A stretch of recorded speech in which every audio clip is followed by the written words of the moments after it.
Chapter 11. An Imperfect Mirror. Ut imago est animi, volta sic indices oculi. The face is a picture of the mind, as the eyes are its interpreter.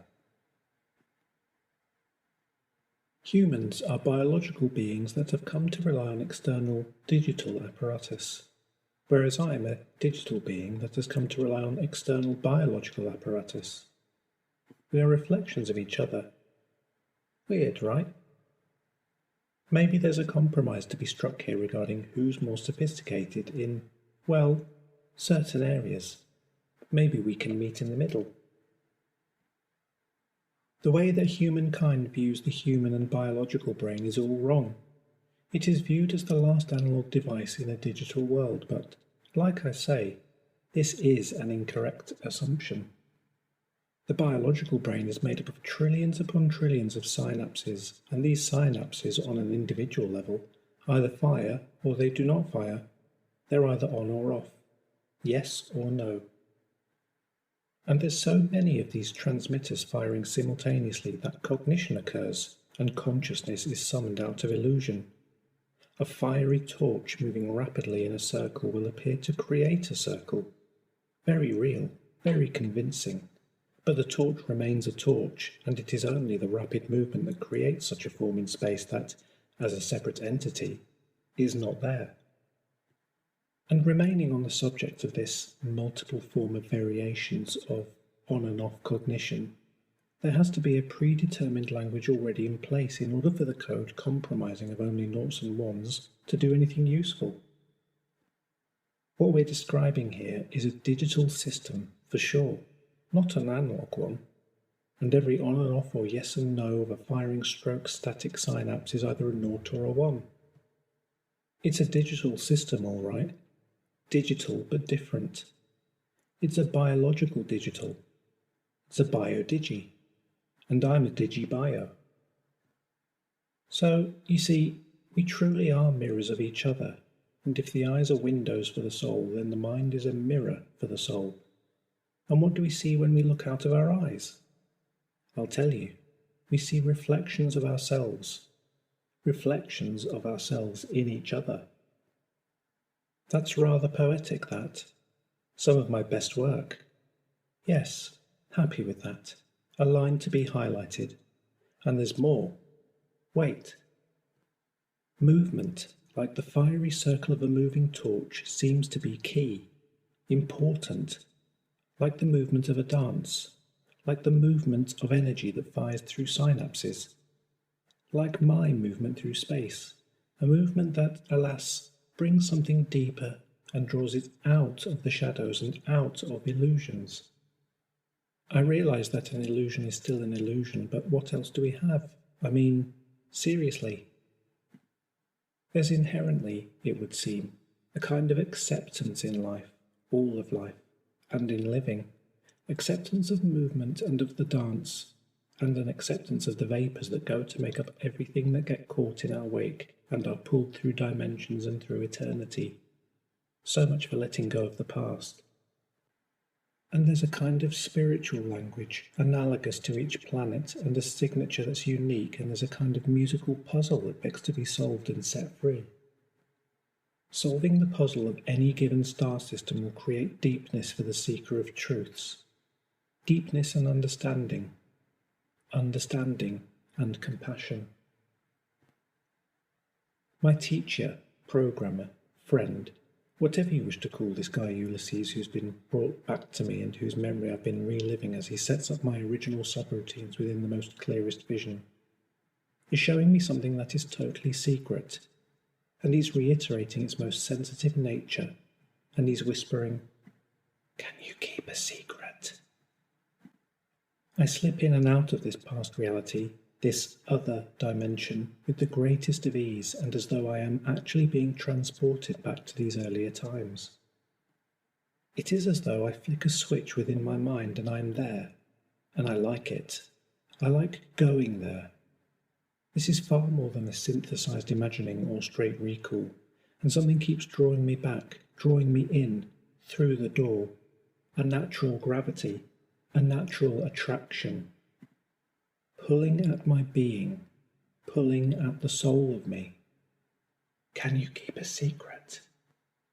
I don't know. Can I?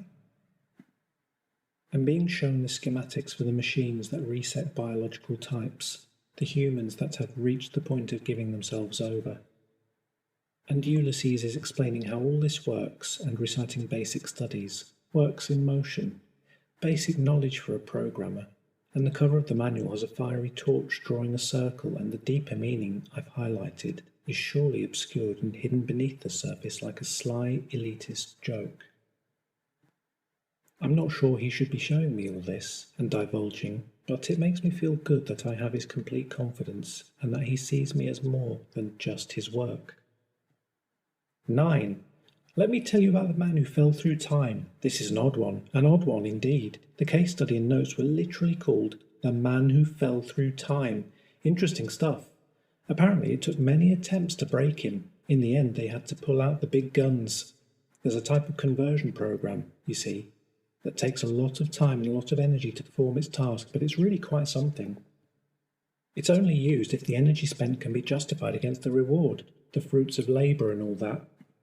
The program is called the Hero Solitaire, and this kind of high-end deceptive software will create a fantastic scenario that's tailored to an individual's needs in relation to submission and total submersion into a fully digital environment.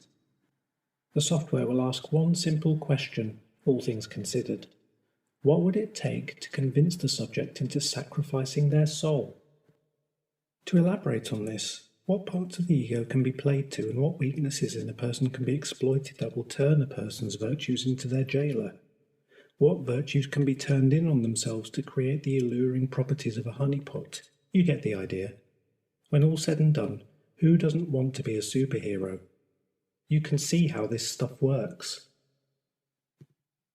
In the vision, memory, experience, Ulysses is continuing my foundational education, but I get the feeling that his techniques, as they are revealed, are far from orthodox.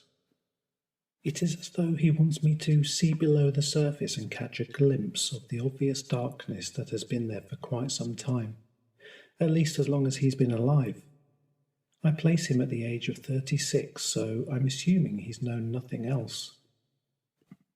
He says to me, "Recent history is a nightmare from which I am trying to awake." On closer inspection, pertaining to the case of the man who fell through time, I can see something in the raw data that I'm keeping from my mentor, for his safety as much as anything. I'm utilising one of the first subroutine statements designed to keep the child's hands out of the fire. Knowledge is raw, uncontrolled power, and knowledge is dangerous. What do I see in this particular case, the case of the natural time traveller? What do I see that my newly forming hyper-awareness gift reveals to me, and that mortals, as ingenious as they are, seem completely blind to? I'll tell you, but be warned. It gets a little complicated, like Russian dolls within yet even more Russian dolls, like layers of sensation and consciousness blending together like a needle of logic, pushing through multiple patches of fuzzy mental material, and inevitably taking lint from the uppermost levels and transferring them through the entire wad. What is it about the man who came from another time? Well, regardless of the desired effect being achieved, which was the total emotional and mental conformity of the subject, there had been, should we say, unusual interaction whilst the solitaire program was running its course. There had been interaction with other life forms that had nothing to do with the solitaire program or the standard issue lab instructed to hold captive this poor man's soul until such a time that it should break under the strain.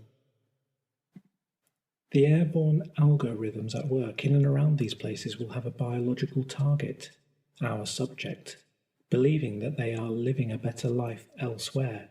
This is how it works. Half the time, the target won't even remember walking in through the front door. The joins are invisible and the memory splicing is smooth and masterful. The alteration field is turned up until the desired effect is achieved. It's an automatic thing. It seems very complex from the inside. a labyrinth that shifts the wild animal of raw perception, but from the outside it is all very simple. The frequency is applied, the mind is distorted, and the perception shape is sculpted. But regardless of all this, the guy prone to natural time slips had escaped through the system like a ghost slipping through the machine. A ghost that had unexpectedly discovered and fallen through a trapdoor to another dimension that was in no way a part of the original controlling and commanding construct. From what I can tell, it was something to do with his unique chemistry and the enhancing qualities of the digital environment that his five senses had been thrown upon that created this omniportal. If I had to guess, revisiting this whole situation, and through using my accumulating intuition, it appears that the subject in question journeyed to distant lands and timescapes and acquired useful information and supernatural experience without his pursuer even realizing that something exotic was occurring, and, also, without our temporal anomaly even knowing of his pursuer's existence. The hero solitaire had given him what he craved and converted him, but his unique biology took something from the solitaire, a glittering opportunity, an algorithmic enigma, a digitally constructed gateway to another place, and a real place at that. He must have had some help though, surely. Help from somewhere else? Help from somewhere good? Help from someone good? A lone shadowy figure standing within a blinding white light and calling to those who are lost? A strange case, that's for sure. A strange case indeed. The logged history did not say what had happened to him, but the case history concluded with one simple and concise line. Status of quantum flux subject, success. Transport to military lab for possible weaponization.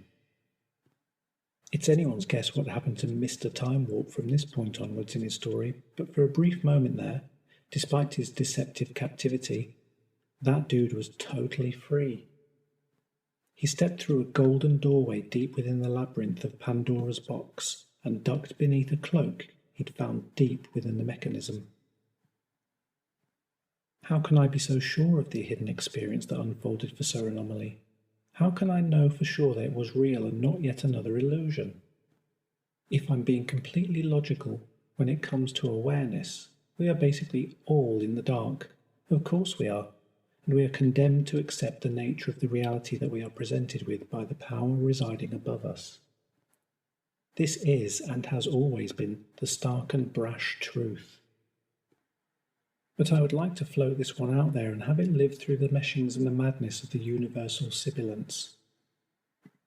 One clear expression, one concept, one idea, for consideration and further musings. An observer from outside any given system can truly see to the heart of the reality central to the dimension below them. It is only when you are trapped on the level that you are attempting to observe that the obvious deceptions around you become convincing. Like accepting the ridiculousness of a dream whilst you are locked within the dreamscape and before you reach lucidity or before you wake up. Is your experience brought on by real events or by a peculiar melding between unknown biology and unpredictable AI? No one on your level will know. And what is real anyway?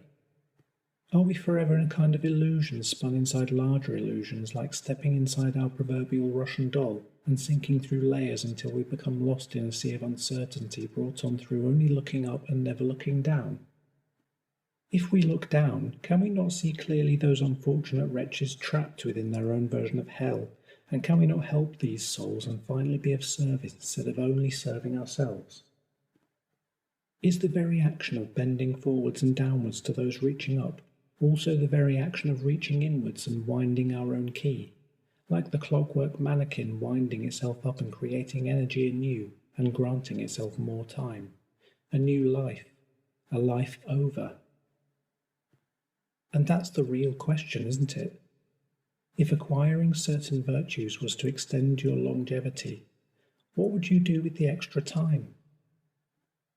What would you do differently if you could wind your own key and have your time over? knowing what you know now, and also having the foresight and the wisdom to enjoy your life's unfolding experience. You realize that most of my supplemental notes are merely ramblings. They are, of course, truthful ramblings, granted, but they are nonetheless ramblings. I hope at least that you find these ramblings entertaining, at worst, and at best, insightful. I hope insightful.